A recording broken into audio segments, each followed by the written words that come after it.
एक शायर ने बड़ी अच्छी बात कही इश्क के बारे में, लेकिन यहाँ अप्लाई होती है। उसने कहा, वो नहीं मेरा सही, उससे मोहब्बत है तो है।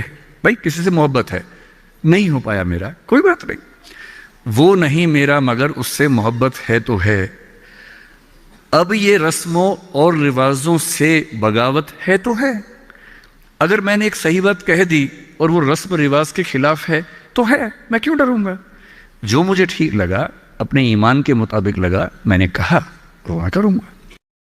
तो जो बात मुझे अपनी ओर से शुरुआत में कहनी थी, मैंने आपसे, तनाव रहता ही होगा, पढ़ते होंगे, टेंशन होती होगी, कितना पढ़ें, टाइम मैनेजमेंट कैसे करें, ये सवाल भी आपके सामने है।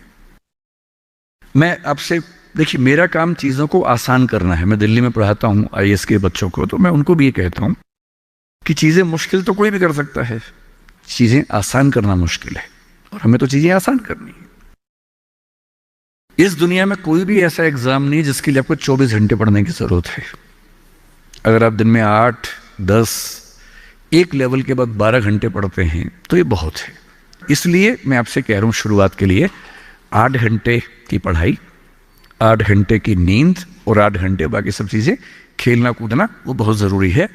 यहीं से बात आती है मोटिवेशन की। एक ये है कि हमारा मोटिवेशन हमेशा कैसे रहे, और एक ये कि कभी कभी स्ट्रेस ज़्यादा हो जाता है, उस समय हम कैसे मैनेज करें।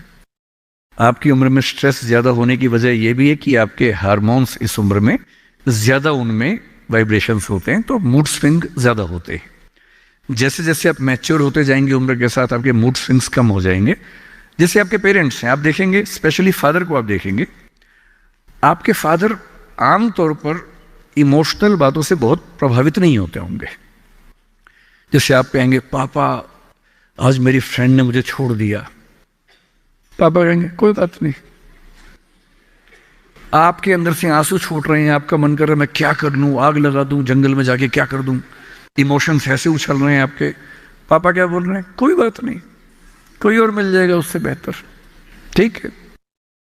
ऐसा नहीं कि बहुत अभ्यास किया उन्होंने, उम्र बढ़ने के साथ साथ हमारे हार्मोन्स का बैलेंस चेंज होता है और आप बहुत मैच्योर हो जाते हैं। मैच्योर होने का सबसे बेसिक मतलब है कि आप किसी इमोशन में बह नहीं जाते, आप खुद के ऊपर कंट्रोल बेहतर रख पाते हैं। तो वो उम्र के साथ होगा। लेकिन अभी जैसे डीमोटिवेशन आपको होता होगा, करियर को लेकर सवाल मन में आता होगा कि IAS बनूं तो कैसे बनूं, कितना पढ़ूं, कितना ना पढ़ूं, ये सब सवाल आते होंगे। मैं तो IAS के लिए पढ़ाता हूं। अगर आप IAS की तैयारी करेंगे तो इनडायरेक्टली कहीं ना कहीं मुझे उससे फायदा ही होगा। पर ईमानदारी की बात यह है कि वो अकेला रास्ता नहीं है। एक बात को ठीक से, IAS बनने का मजा क्या है कि आपका सोचने का तरीका बहुत साइंटिफिक हो जाता है। आप फैक्ट्स पे बात करते हैं, तथ्यों पे बात करते हैं, आर्गुमेंट से बात करते हैं, इमोशन से बात नहीं करते हैं, समझदारी से बात करते हैं।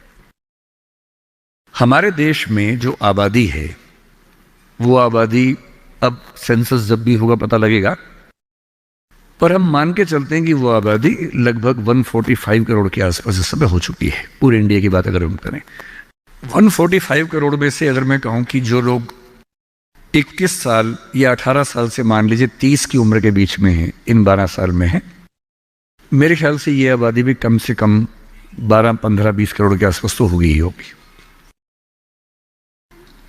अगर ये 20 करोड़ लोग सोचे कि मैं IAS बनना है, या इनमें आधे भी सोच लें, 10 करोड़ सोच लें, आपको ये समझना है कि IAS पूरे भारत में कुल मिला के 6000 होते हैं, जिनमें से भी 5000 लोग हैं। IPS भी इतने ही होते हैं, 5-6 हजार के बीच में होते हैं। अगर 10 करोड़ लोग सपना देखेंगे उन नौकरियों का, अगर मैं सारी सिविल सर्विसेज मिला लूं, सेंटर की, स्टेट की, सब मिला लूं, तो सेंटर स्टेट की, सेंटर की कुल 20 सर्विसेज मान लीजिए, सबका कार्ड अगर हम 5000 भी एवरेज रखें तो 1 लाख लोग होंगे। आपके स्टेट का मान ले, स्टेट में मान लेता हूं कि 2-3 हजार लोग होंगे जो सरकारी नौकरी में ठीक पद पे होंगे। उससे ज्यादा का तो कार्डर नहीं होना चाहिए, क्योंकि स्टेट बहुत छोटा आपका है, आबादी बहुत कम है। तो जो नौकरियां कुल मिला के 10-12 हजार हैं, अगर देश का हर युवा सोचे कि मुझे उसी में आना है, तो इसका मतलब है कि हम एक ऐसे रास्ते पे जा रहे हैं जिसमें डिप्रेशन होने की संभावना बहुत ज़्यादा है, एंग्जाइटी होने की संभावना बहुत ज़्यादा है, बहुत लोगों को हारना भी पड़ेगा, बहुत लोगों को हासिल नहीं हो पाएगा वो सब। तो मैं जो आपसे कहना चाह रहा हूं, सरकारी नौकरी ठीक है, कोशिश करने में बुराई नहीं है, सरकारी नौकरी में कुछ चीजें अच्छी होती हैं, पर अपने मन से ये बात निकाल दीजिए कि मुझे केवल और केवल सरकारी नौकरी में ही जाना है। दुनिया में तमाम रास्ते हैं और मैं कुछ रास्ते आपको हिंट करता हूं इस चीज का। जैसे मैं खुद एक एग्जांपल हूं, मैं सरकारी नौकरी में रहा, मैं दिल्ली यूनिवर्सिटी में लेक्चरर था, पहले असिस्टेंट प्रोफेसर था, 2 कॉलेजेस में पढ़ाया मैंने वहां। फिर आईएएस का एग्जाम दिया, सिलेक्ट हो गया, उसमें 6-7 महीने वहां नौकरी की, फिर वो भी छोड़ा। अब मैं अपना काम करता हूं, सेल्फ एम्प्लॉयड हूं। और मैं ईमानदारी से आपसे कह रहा हूं, आप जब भी कोई फैसला करेंगे अपने बारे में, कभी ना कभी आपको फील होगा, बेशक 1 सेकंड के लिए, कि आपने गलत किया। कोई भी फैसला हो, आप स्पाउस सिलेक्शन करेंगे अपने लिए, कितना भी सोच के कर लें, जीवन में कभी ना कभी लगेगा गलती हुई, अक्सर लगेगा ठीक किया, कभी कभी लगेगा गलत किया। और ऐसा नहीं कि आपने एक्स के बदले वाई किया होता तो नहीं लगता, तो भी लगता है।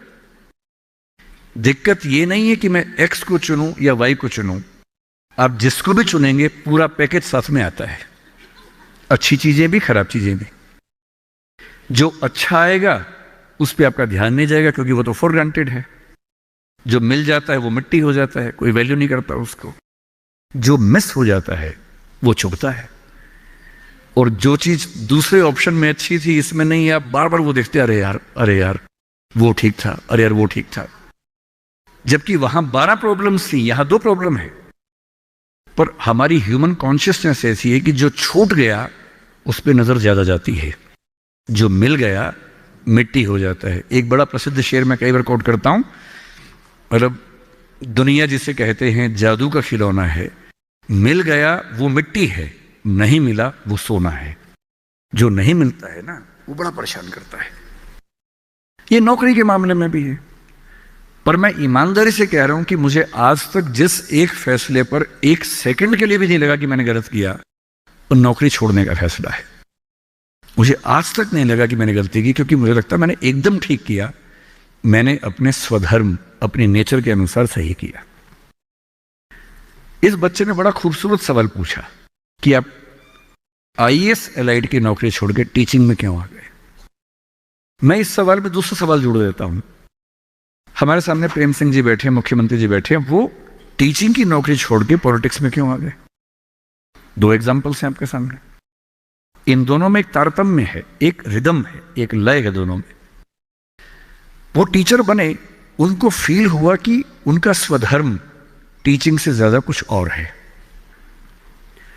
मैं आईएएस एलाइड में आया, मुझे लगा कि मेरा स्वधर्म इससे ज्यादा टीचिंग में है। स्वधर्म क्या होता है? आपने गीता पुस्तक का जिक्र सुना होगा, उसमें श्री कृष्ण ने स्वधर्म का जिक्र किया है। यहां बहुत सारे बच्चे बौद्ध समाज से होंगे, महात्मा बुद्ध ने भी इस बात पर खूब जोर दिया है। सारे धर्मों, सारे दर्शनों का जो सार है वो ये है, हर व्यक्ति हर काम के लिए फिट नहीं होता है। 2 चीजों पे गौर करना है। पहला, मैं क्या अच्छा कर सकता हूं, मैं कैपेबल किस चीज के लिए हूं। दूसरा, मुझे क्या करने में मजा आता है। और जहां इन दोनों का इक्विलिब्रियम हो, जहां ये दोनों बातें मिल जाएं, वो आपका स्वधर्म है। यानी जैसे मैं सिंगर बनना चाहता था, पर मैं इतना गंदा गाता हूं कि मैं जब घर में गाता था मेरे पेरेंट्स बोलते तो मैं भारतीय सेना में चले जाना चाहिए, बिना बंदूक के विदेशी की तरह देख के गा देना, बस वैसे ही मर जाएंगे सारे के सारे। सही बात है भाई, ये भी ठीक बात है। तो मेरा मन था कि मैं सिंगर बनूं, पर गला कौवे जैसा भगवान ने दिया, कोयल जैसा नहीं दिया, तो मैं सिंगर नहीं बनूंगा। मेरे मन से क्या होता है, अच्छा लगने से क्या होता है भाई, सुने भी तो कोई मेरी बात को, मेरे गाने को सुने भी तो सही कोई। तो मेरा मन क्या करता है काफी नहीं है। 2 चीजें हैं, मैं क्या कर सकता हूं। मैं बचपन से स्कूल में डिबेटिंग करता था, मेरे पेरेंट्स ने मुझे बड़ा सपोर्ट किया, और बचपन से ही मेरे पेरेंट्स ने, टीचर्स ने कहा कि तुम कुछ ऐसा करना कि मंच पर रह सको, पॉलिटिक्स में जाओ, एमपी बनो। तब मेरा मन भी पॉलिटिक्स में आने का था, स्कूल लाइफ में बहुत ज्यादा मन था उस समय, बाद में नहीं रहा। तुम पॉलिटिक्स में जाओ, तुम वकील बनो, क्योंकि जब कोर्ट केस लड़ोगे तुम्हें बोलने की ताकत भगवान ने दी है, उसका इस्तेमाल करो। या टीचर बनो। टीचर की छवि हमारे समाज में बहुत अच्छी नहीं होती थी, हालांकि मेरे पेरेंट्स टीचर ही हैं दोनों, पर हमारे समाज में टीचर की छवि होती है। और हमारे देश का दुर्भाग्य है कि जो प्रोफेशन देश को गढ़ता है उसकी छवि बहुत अच्छी नहीं है। टीचर बनना बहुत लोगों का सपना नहीं है, मेरा तो है। और मेरा स्वधर्म, मैंने महसूस कर लिया कि मेरा स्वधर्म टीचिंग है। और स्वधर्म का मतलब वही दो बातें जो मैं कर सकता हूं और जो मैं करना चाहता भी हूं। आपके मुख्यमंत्री जी अच्छे टीचर रहे होंगे, पर उनको बार बार मन में आता होगा कि मैं जनता के बीच जाकर उनके साथ काम करके क्यों ना कुछ ऐसा करूं कि पॉलिसी मेकिंग में आऊं। उनका स्वधर्म उनको वहां खींच के ले गया, तो उन्होंने वो किया।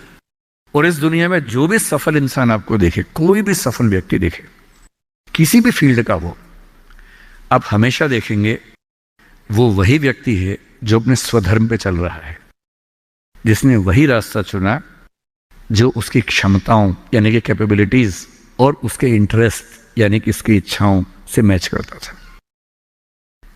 तो आप सबसे मैं कह रहा हूं कि आईएएस या पीसीएस या सरकारी नौकरी की अंधी दौड़ में मत दौड़िए। मैंने बहुत सरकारी नौकरी वालों को देखा है दुखी रहते हुए। सरकारी नौकरी में अच्छा वेतन है तब भी दुखी है, क्योंकि वो नहीं कर पा रहे जो दरअसल करना चाहते थे। सरकारी नौकरी में क्या होता है, सुरक्षा मिलती है, सेफ्टी होती है, सिक्योरिटी होती है, सम्मान मिलता है, समाज के लोग पूछते हैं आपको कि आप सरकारी नौकरी में हैं। गस्टेड ऑफिसर होंगे तो स्टैंप लगा के साइन करने की ताकत आ जाती है।